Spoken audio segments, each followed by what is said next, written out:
Hello dear students, welcome to TWS academy. Dear students, GK GS এর একটা নতুন practice set 7 নম্বর set. আজকের আমরা গুরুত্বপূর্ণ প্রশ্ন উত্তর নিয়ে আলোচনা করব। আমি তোমাদের সঙ্গে আছি আরাবুল রহমান। আমরা প্রতিদিন কিন্তু এরকম জিকের প্রশ্ন নিয়ে আলোচনা করছি সকালে। তো সকালে প্রতিদিন এই ক্লাসটা দেখতে অবশ্যই কিন্তু আমাদের চ্যানেলকে সাবস্ক্রাইব করতে ভুলবে না। আর আমাদের সোশ্যাল মিডিয়াতে যদি ফলো করতে চাও, ইনস্টাগ্রাম অথবা ফেসবুক এবং আমাদের অফিসিয়াল যদি হ্যান্ডেলে ফলো করতে চাও তো অবশ্যই কিন্তু ফলো করতে পারো। আমাদের প্রথম আজকের সেশনের প্রশ্নে আসবো, তার আগে বলে রাখি অবশ্যই কিন্তু সকলে একটা করে লাইক করবে আর শেয়ার করবে ক্লাসটিকে। প্রথম প্রশ্ন স্ক্রিনে দেওয়া হলো, পঞ্চতন্ত্র কে রচনা করেন? পঞ্চতন্ত্র কার রচনা? ফার্স্ট প্রশ্নের উত্তরটা কি হচ্ছে, আমরা উত্তর কি করব? পঞ্চতন্ত্র কে রচনা করেন? সঠিক উত্তর হচ্ছে পঞ্চতন্ত্রের রচয়িতা ছিলেন বিষ্ণু শর্মা। খুবই ইম্পর্টেন্ট একটা প্রশ্ন এখান থেকে আমরা পেয়ে গেছি। বিষ্ণু শর্মা পঞ্চতন্ত্র রচনা করেন। ভারতের কোন রাজ্যে বেশি কফি চাষ হয়? কফি চাষ, কফি একটা পানীয় দ্রব্য এবং অর্থকারী ফসলের মধ্যে পড়ে থাকে। চা, কফি ইত্যাদি। আমাদের ভারতের মধ্যে যদি দেখি কফি, এটা সব থেকে বেশি চাষ কোথায় হয়? অ্যান্সার হচ্ছে কর্ণাটক রাজ্যে কিন্তু কফি চাষ সব থেকে বেশি হয়। এটাকে আমরা ভারতের কফি রাজধানী বলে থাকি। ভারতের কফি রাজধানী কাকে বলা হয়? কর্ণাটককে বলা হয়। ওকে, এরপরে দেখো কফি, এই যে তোমার ফসল বা কফি, এটা পুরো বিশ্বের মধ্যে কোন দেশ সব থেকে বেশি উৎপাদন করে?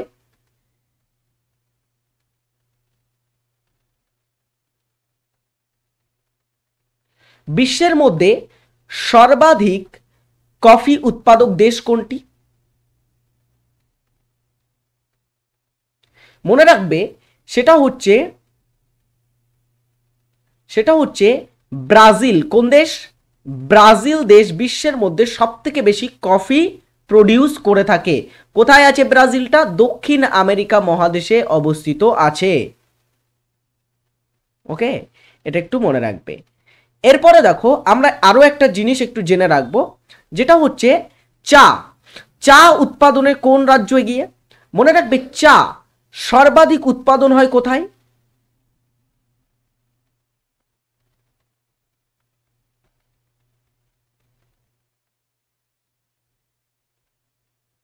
চা সর্বাধিক উৎপাদন করে থাকে যদি বিশ্বের মধ্যে যদি আমরা দেখি, বিশ্বের মধ্যে সেটা হচ্ছে চীন দেশ। চীন দেশ বিশ্বের মধ্যে সব থেকে বেশি কিন্তু আমরা যদি দেখি চা উৎপাদন করে থাকে। ওকে, এরপরে দেখো আমাদের ভারতের মধ্যে কোন রাজ্য সব থেকে বেশি চা উৎপাদন করে?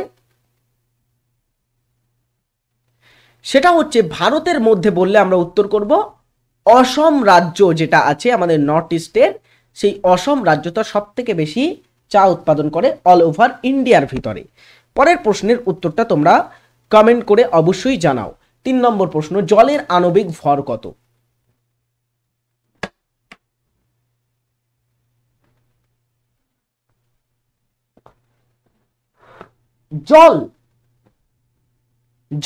জলের সংকেত কি? H2O, তাই না? জলের সংকেত কি? H2O। এর ভিতরে দুটো হাইড্রোজেন অণু আছে এবং একটা হচ্ছে অক্সিজেন আছে। সো H2O, এটাকে যদি আমরা ভাঙি, H একটা হাইড্রোজেনের ভর কত? হাইড্রোজেনের আণবিক ভর হচ্ছে প্রায় 1। কত? প্রায় 1 হচ্ছে এর আণবিক ভর। সো এখানে দুটো হাইড্রোজেন অণু আছে, তো আমরা বলতে পারি 2H2 মিন্স হচ্ছে 2 এখানে আণবিক ভর হচ্ছে। আরেকটা হচ্ছে O, অক্সিজেনের আণবিক ভর হচ্ছে 16। ঠিক আছে, সো এই 16 আর 2 মিলে হচ্ছে 18 ইজ রাইট অ্যান্সার। জলের আণবিক ভর হচ্ছে 18 H2O থেকে। সো এখানে আলাদা আলাদা করেও প্রশ্ন আসতে পারে যে অক্সিজেনের আণবিক ভর কত, অক্সিজেনের 16 আণবিক ভর, হাইড্রোজেনের আণবিক ভর কত? প্রায় 1 হচ্ছে হাইড্রোজেনের আণবিক ভর।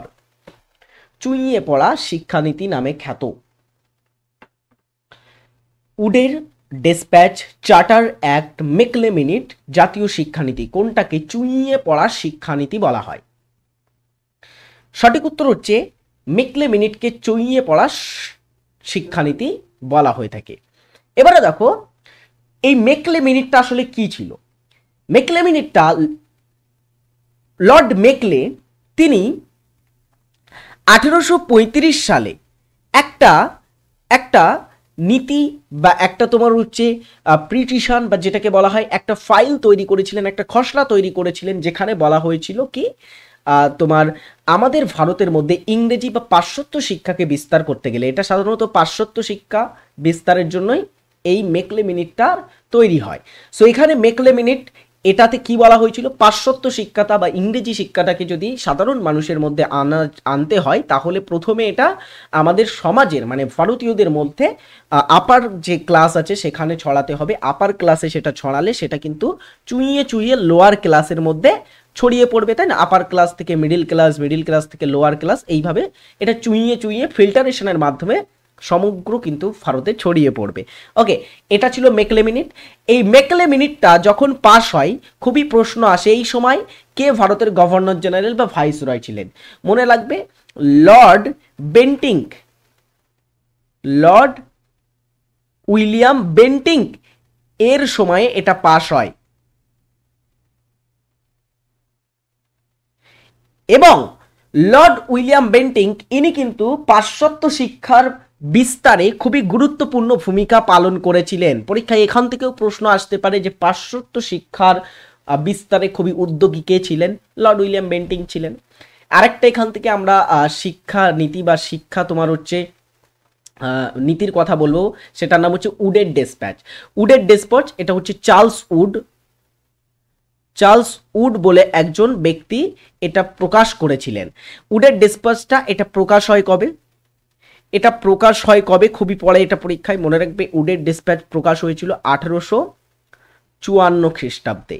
1854 খ্রিস্টাব্দে। আচ্ছা, এই উডের ডেসপ্যাচটাতে কি বলা হয়েছিল? উডের ডেসপ্যাচটা অ্যাকচুয়ালি শিক্ষা, উচ্চ শিক্ষার বিস্তারের জন্য কিন্তু একটা রিপোর্ট তৈরি করেছিল বা একটা ডেসপ্যাচ তৈরি করেছিল, ঠিক আছে? এটা উচ্চ শিক্ষা বিস্তারের জন্য এই নীতিটা তৈরি হয়েছিল। এই নীতিটা অ্যাকচুয়ালি এই নীতিটার একটা নাম আছে, এটার অপর নাম হচ্ছে ম্যাগনা কার্টা। এটাকে কি বলা হয় জানো? এটাকে বলা হয় শিক্ষাক্ষেত্রে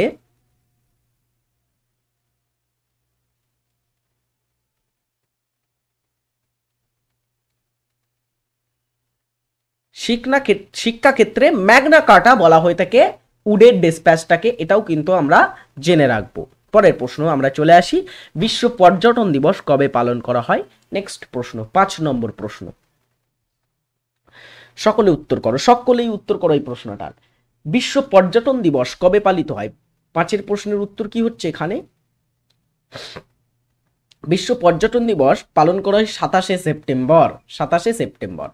এবারে দেখো সেপ্টেম্বর মাসের কিছু গুরুত্বপূর্ণ দিবস আমরা এখানে একটু দেখে রাখবো। ফার্স্ট হচ্ছে 5ই সেপ্টেম্বর জাতীয় শিক্ষক দিবস পালন করা হয়, আমাদের ন্যাশনাল যে টিচার্স ডে বা যেটাকে আমরা শিক্ষক দিবস বলি, কারণ এই দিনে সর্বপল্লী রাধাকৃষ্ণন আমাদের ভারতের প্রথম উপরাষ্ট্রপতি, তার জন্মদিনে পালন করা হয় জাতীয় শিক্ষক দিবস।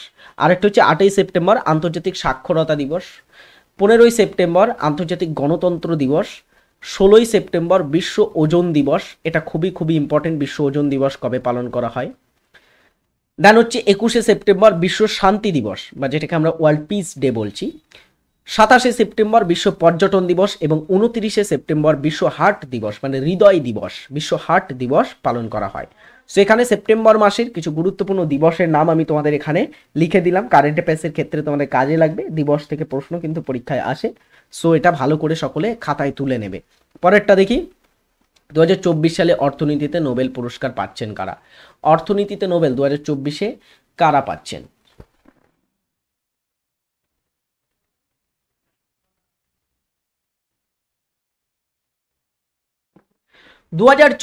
অর্থনীতিতে নোবেল পাচ্ছেন ড্যারন Acemoglu, Simon Johnson, James Robinson. এরা তিনজনেই কিন্তু উপরের সকলেই অর্থনীতিতে নোবেল পাচ্ছেন। তো অপশন ডি আমরা এখানে সঠিক উত্তর করব।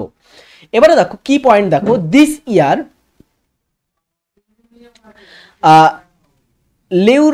লিউরেটস ইন দ্য ইকোনমিক সায়েন্স, ঠিক আছে, Daron Acemoglu, Simon Johnson and James Robinson এই বছরে এদেরকে অর্থনীতিতে নোবেল দেওয়া হচ্ছে। এবং অর্থনীতিতে 2024 এখানে বাংলায় লেখা আছে নোবেল প্রাপক 3 জনের গবেষণার বিষয় ছিল দেশীয় সমৃদ্ধিতে সামাজিক প্রতিষ্ঠানের ভূমিকা, সামাজিক প্রতিষ্ঠানগুলি কিভাবে তৈরি হয় এবং সামগ্রিক সমৃদ্ধিকে কিভাবে প্রভাবিত করে সেই নিয়ে দীর্ঘ গবেষণা করেছেন তারা। ওকে, এখানে কিন্তু আমরা গুরুত্বপূর্ণ কয়েকটা নাম দেখে রাখবো অর্থনীতিতে নোবেল পুরস্কার এই বছরে যারা পেয়েছেন। প্রথমে একটা জিনিস জেনে রাখুন, নোবেল পুরস্কার এখানে কিন্তু 6টি বিভাগে দেওয়া হয়। কয়টি বিভাগ? 6টি বিভাগে দেওয়া হয়। সো কমেন্ট করে জানাও তো কয়টি বিভাগে দেওয়া হয়, কোন কোন বিভাগে, বলো দেখি কোন কোন বিভাগে দেওয়া হয়।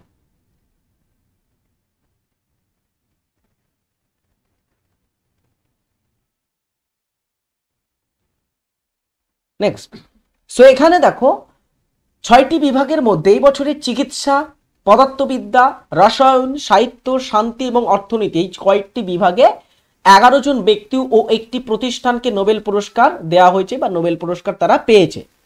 2024 সালে ফিজিওলজি বা মেডিসিনে পুরস্কৃত করা হয়েছে আমেরিকান গবেষক ভিক্টর অ্যাম্ব্রোস ও গ্যারি রুভকুনকে।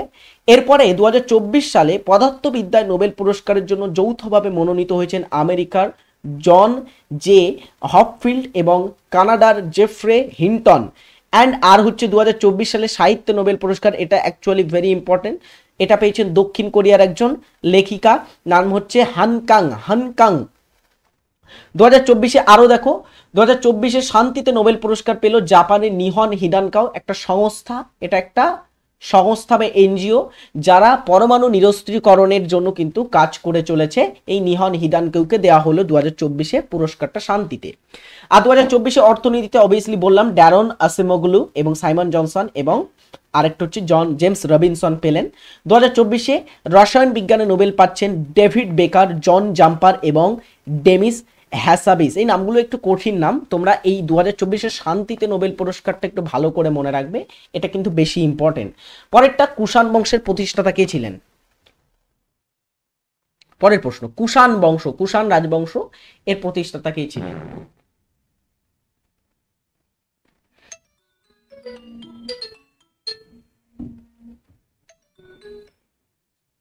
কুষাণ রাজবংশের প্রতিষ্ঠাতা ছিলেন কুজুল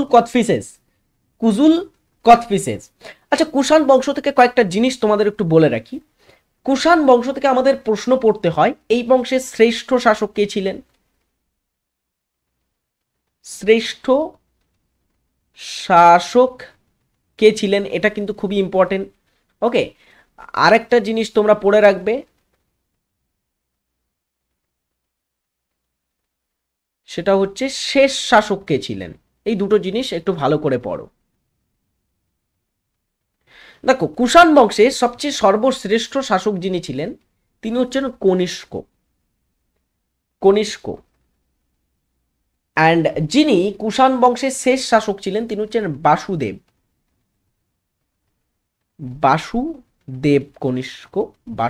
তিনি ছিলেন শেষ শাসক এই বংশের। লাস্ট 8 নম্বর প্রশ্ন, নিম্নলিখিত কোনটি স্বভোজী উদ্ভিদ নয় কোনটি?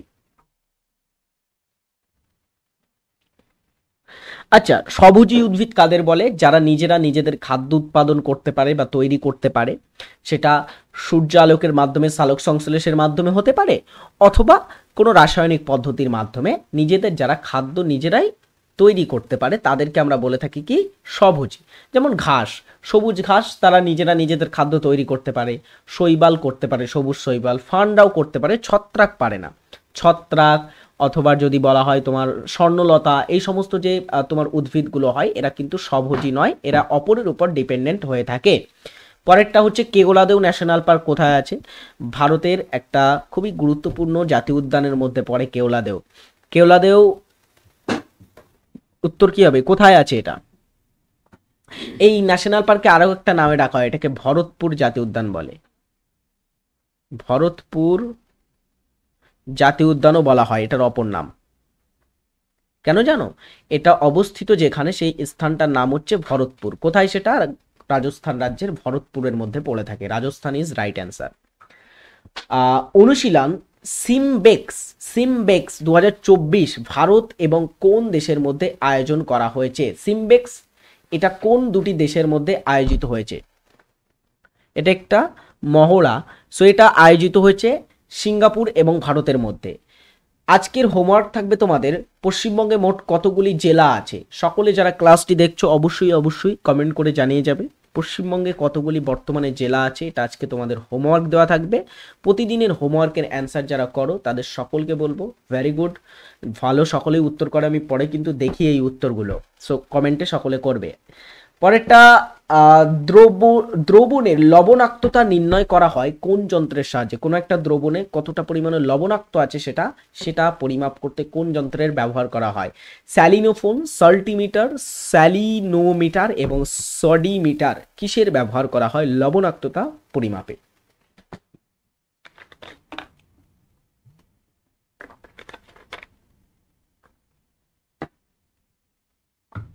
লবণাক্ততা পরিমাপে ব্যবহার করা হয় স্যালিনোমিটার। কোন মিটার? স্যালিনোমিটারের ব্যবহার করা হয়।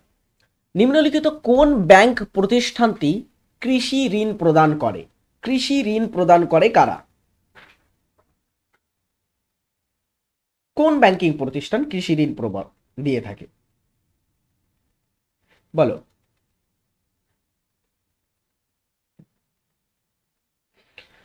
রাইট অ্যান্সার হচ্ছে কৃষি ঋণ দিয়ে থাকে নাবার্ড। কারা দেয়? নাবার্ড দিয়ে থাকে। নাবার্ডের ফুল ফর্ম হচ্ছে national bank for agriculture and rural development. Full form কি? National bank for agriculture and rural development. এটা এস্টাবলিশ হয়েছিল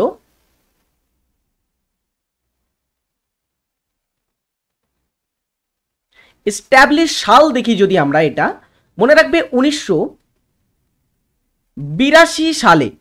কবে ডিয়ার স্টুডেন্টস? 1982 সালে এটা স্থাপিত হয় এবং এটার হেডকোয়ার্টার বা যদি সদর দপ্তর আমরা দেখি, সদর দপ্তর অবস্থিত কোথায়? মুম্বাইতে এটার সদর দপ্তর অবস্থিত।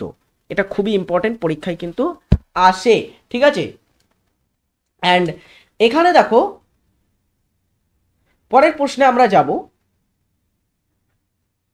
তার আগে আরেকটা জিনিস তোমাদের একটু বলে রাখি, এখানে আরো একটা ব্যাংক আছে যেটা হচ্ছে আইডিবিআই ব্যাংক। এটার ফুল ফর্ম হচ্ছে industrial development bank of India. এরা ইন্ডাস্ট্রিয়াল ডেভেলপমেন্টের জন্য কিন্তু ঋণ প্রদান করে থাকে। আইডিবিআই ব্যাংক এটা 1964-এ প্রতিষ্ঠা হয়েছিল। এটা কিন্তু খুবই ইম্পর্টেন্ট, মনে রাখবে প্রতিষ্ঠা হয় এটা কবে? 1964 সালে। মুম্বাইতে এটারও কিন্তু হেডকোয়ার্টার অবস্থিত। অলরাইট, পরের প্রশ্ন দেখি আমরা। ভারতের একটি মিশ্র ঐতিহ্যবাহী স্থান হলো কোনটি? ভারতে যে ইউনেস্কো ওয়ার্ল্ড হেরিটেজ সাইট আছে, ইউনেস্কো কর্তৃক স্বীকৃতি ওয়ার্ল্ড হেরিটেজ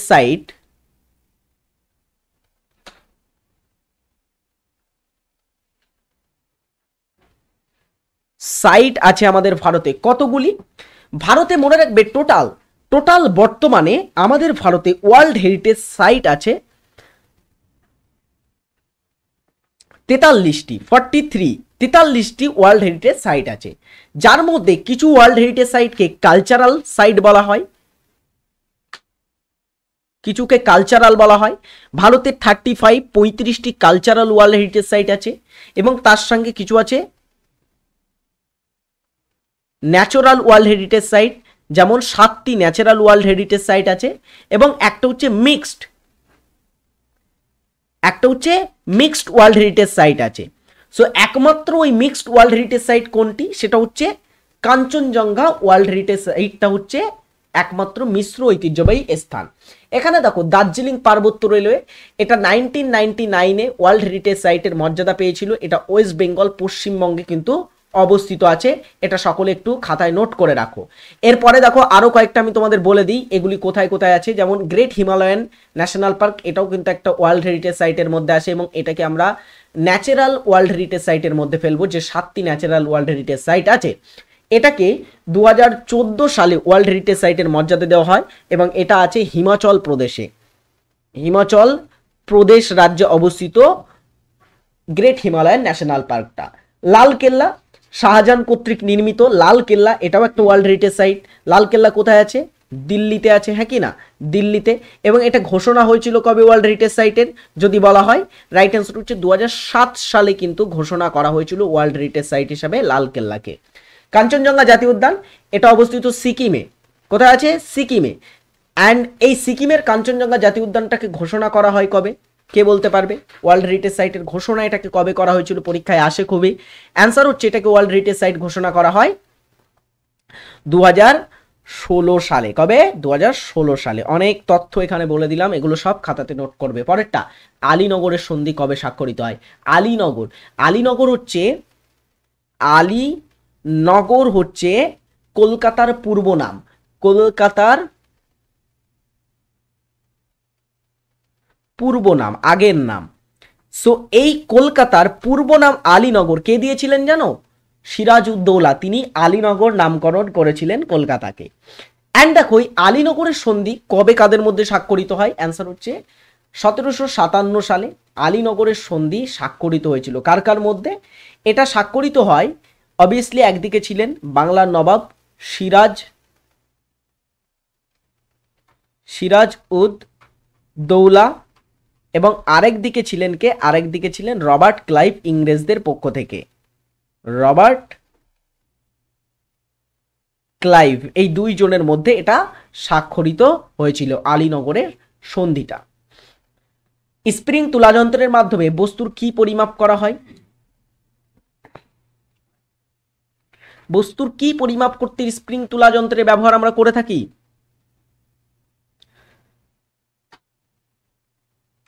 অ্যান্সার কি হবে? ওজন পরিমাপ করতে স্প্রিং তুলাযন্ত্রের ব্যবহার করা হয়, বা এটাকে আমরা ভারও বলতে পারি। ভার বা ওজন পরিমাপ করতে স্প্রিং তুলাযন্ত্রের ব্যবহার হয়। ডিয়ার স্টুডেন্টস, মনোযোগ সহকারে সকলে একটা অ্যানাউন্সমেন্ট শোনো। আমাদের TWS একাডেমি যে অ্যাপ, সেখানে সম্পূর্ণ বাংলায় একটা প্র্যাকটিস সেট আছে, যে প্র্যাকটিস সেটের মাধ্যমে তোমরা রেল এবং এসএসসির যে সমস্ত পরীক্ষাগুলো আয়োজিত হয় সেই সমস্ত পরীক্ষার জন্য একটা প্র্যাকটিস প্রিপারেশন নিতে পারবে, যেখানে কোশ্চেন অ্যান্সার প্র্যাকটিস এবং তার সঙ্গে ডিটেলস আলোচনা সেখানে করানো হবে। এখানে অবশ্যই কিন্তু প্রিভিয়াস ইয়ারের কোশ্চেন আছে, এবং তার সঙ্গে কিন্তু সমস্ত বিষয়ভিত্তিক প্রশ্ন যেগুলো পরীক্ষায় আসতে পারে এমন ধরনের প্রশ্ন নিয়ে আলোচনা করবে আমাদের সমগ্র টিচাররা। TWS একাডেমির অভিজ্ঞ টিচাররা এখানে ক্লাস করাচ্ছেন। ক্লাস অলরেডি শুরু হয়ে গেছে, তো যারা যুক্ত হওনি বেশি সময় নেবে না, দেরি করবে না, দেরি করলে অনেক চাপ এসে যাবে নিজের উপরে। সো আজই ভর্তি হয়ে যাও TWS একাডেমিতে সম্পূর্ণ বাংলায় রেল এসএসসির প্র্যাকটিস ক্লাস দেখতে। এরপরে ফাউন্ডেশন ব্যাচে যারা ভর্তি হওনি তারা ফাউন্ডেশন ব্যাচে ভর্তি হতে পারো। আমাদের কম্বাইন্ড ফাউন্ডেশন 4 ব্যাচ বর্তমানে চলছে, সেই ব্যাচটারও কিন্তু তোমরা সেখান থেকে ভর্তি আমাদের কাছ থেকে প্রিপারেশন নিতে পারো। ডিসক্রিপশনে লিঙ্ক দেওয়া রইলো, সকলে কিন্তু ডাউনলোড করে নেবে TWS একাডেমি অ্যাপ। আর যারা ডাউনলোড করে রেখেছো অবশ্যই কিন্তু তোমাদের প্রিপারেশনটা আরও পাকাপোক্ত করতে ভর্তি হতে ভুলো না। চলো পরের প্রশ্ন দেখি। হাঁপানি রোগ হয় ড্যাশ দূষণের ফলে। কিসের ফলে হাঁপানির রোগ হয়?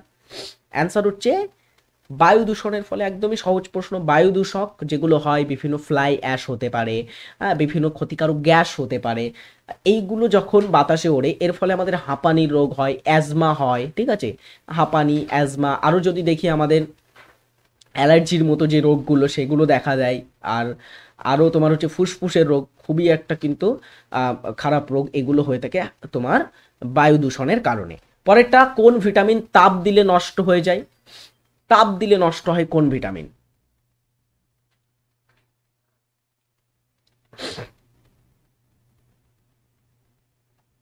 তাপ দিলে নষ্ট হয়ে যায় যে ভিটামিন, সেটা হচ্ছে ভিটামিন সি। এটা তাপ দিলে নষ্ট হয়, এটাকে আমরা অ্যাসকর্বিক অ্যাসিডও বলে থাকি। তত্ত্বাবধানী সভা কে প্রতিষ্ঠা করেন? তত্ত্বাবধানী সভার প্রতিষ্ঠাতা ছিলেন কে? দেবেন্দ্রনাথ ঠাকুর ছিলেন তত্ত্বাবধানী সভার প্রতিষ্ঠাতা। তত্ত্বাবধানী সভা এটা 1839 সালে প্রতিষ্ঠা হয়। কোথায় প্রতিষ্ঠা হয় জানো? 1839-এ প্রতিষ্ঠা হয়। কোথায়? কলকাতাতে। কলকাতাতে এটা প্রতিষ্ঠা হয়েছিল। আরেকটা জিনিস মনে রাখবে, এই তত্ত্বাবধানী নামে একটা পত্রিকাও আছে। তত্ত্বাবধানী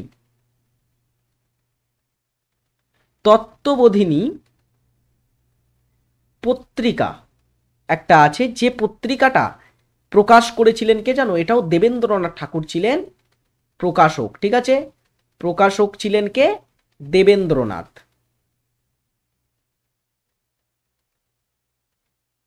অ্যান্ড এটা কবে প্রকাশিত হয়েছিল জেনে রাখো, 1843-এ এটা প্রতিষ্ঠা হয়। 1843-এ কলকাতা থেকে প্রতিষ্ঠা হয় এটা। আলমাট্টি জলবিদ্যুৎ প্রকল্প ভারতের কোন রাজ্য বা ইউটিতে অবস্থিত? কোন ইউটি বা রাজ্যে অবস্থিত আছে আলমিট্টি প্রকল্প? আলমিট্টি হচ্ছে একটা বাঁধের নাম, এটা একটা বাঁধ, এটার একটা অপর নাম আছে। এর অপর নাম হচ্ছে, অপর নামটা আমাদের ভারতের একজন প্রাক্তন প্রধানমন্ত্রীর নামে আছে, নাম হচ্ছে লাল বাহাদুর শাস্ত্রী বাঁধ বলা হয় এটাকে। লাল বাহাদুর শাস্ত্রী বাঁধ নামেও এটা পরিচিত। সো আলমাট্টি বাঁধ বা লাল বাহাদুর শাস্ত্রী বাঁধ এটা কোথায় আছে? কর্ণাটক রাজ্যে আছে, কৃষ্ণা নদীর উপরে, কৃষ্ণা নদীতে আছে এটা। দিলীপ ট্রফি কোন খেলার সাথে যুক্ত? দিলীপ ট্রফি, পরের প্রশ্ন, কোন খেলার সাথে আছে যুক্ত দিলীপ ট্রফিটা?